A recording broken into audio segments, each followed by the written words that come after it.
नमस्कार दोस्तों, अस्सलाम वालेकुम, सत श्री अकाल। मैं हूं रियाज और आप देखते हैं TNN24 न्यूज़ चैनल। और नागपुर में चल रहा है बाबा ताजुद्दीन का जन्म उत्सव। बड़ी ही धूमधाम से मनाते हैं और सभी धर्म सभी जात के लोग मनाते हैं। इस वक्त आप देख रहे हैं कि संत ताजुद्दीन बाबा जन्म उत्सव कमेटी समस्त लोगों के साथ यहाँ मनाया जा रहा है और बड़े बड़े दिग्गज यहाँ जो है वो नेता भी आने वाले हैं। मैं आपको दिखा दूँ कि बावनकुळे जी और काफ़ी सारे लोग यहाँ आने वाले हैं। और मैं आपको ये भी दिखा दूँ कि अंकुश मेश्राम समाज सेवक आयोजक जिन्होंने इसका आयोजक किया है, नरेंद्र जी नांदुरकर और माजी सरपंच और दादा राव जी खेड़े। तो दोस्तों, इस वक्त मैं हूँ बहुत ही प्यारी जगह पर हूँ जहाँ हिंदू मुस्लिम एकता का प्रतीक माने जाने वाला ये एरिया और यहाँ बाम्बू के नाम से फेमस है। और इस वक्त आप देख रहे हैं, ये मेरी तस्वीरों में मेरे साथ देख रहे हैं कि बहुत सारे लोग इंतज़ार कर रहे हैं बावनकुळे जी का। और अभी थोड़ी देर बाद शुरू होने वाला है बेहतरीन बाबा ताजुद्दीन की प्रतिमा पर हार चढ़ाया जाएगा, चादर चढ़ाई जाएंगी और उसके बाद होगा ये कार्यक्रम शुरू। तो इस वक्त लगातार बने रहिए मेरे साथ और देखते रहिए TNN24 न्यूज़ चैनल, क्योंकि मैं हूं आपके साथ रियाज शेख। ताजुद्दीन बाबा जन्मोत्सव इथे करत आहे, किती वर्षापासून करताय आणि हे तुम्हाला काय वाटते, कसं काय वाटतं? माझे नाव अंकुश मेश्राम आहे। आता या वर्षी हा माझा 10वा वर्ष आहे। मी सतत 10 वर्षापर्यंत मी आता प्रोग्राम घेत आहे अनेक ठिकाणी। आणि म्हणजे आज बांबू नगरीमध्ये घेतला आहे,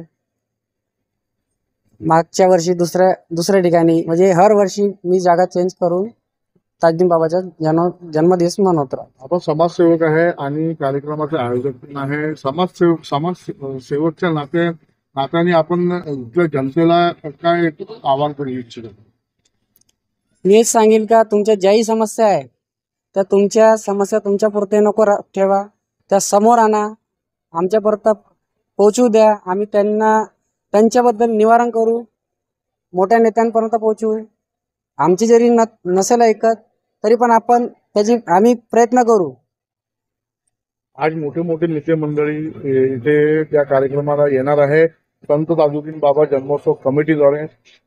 काय कार्यक्रमाचं आयोजन काय आणखी समोर राहील?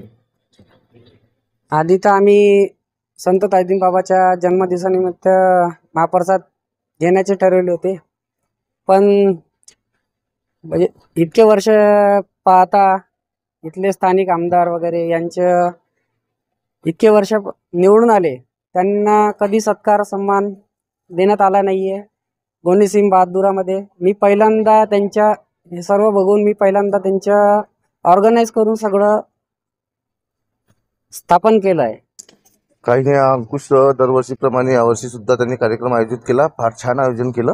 मी सुद्धा इथला बांबोंडा रहिवासीच आहे, समीर गोतमारे, आणि तो दरवर्षी करते। आता फक्त वाट आहे, ती प्रतीक्षा आहे साहेबांच्या आगमनाची आणि बाकी मंडळीची।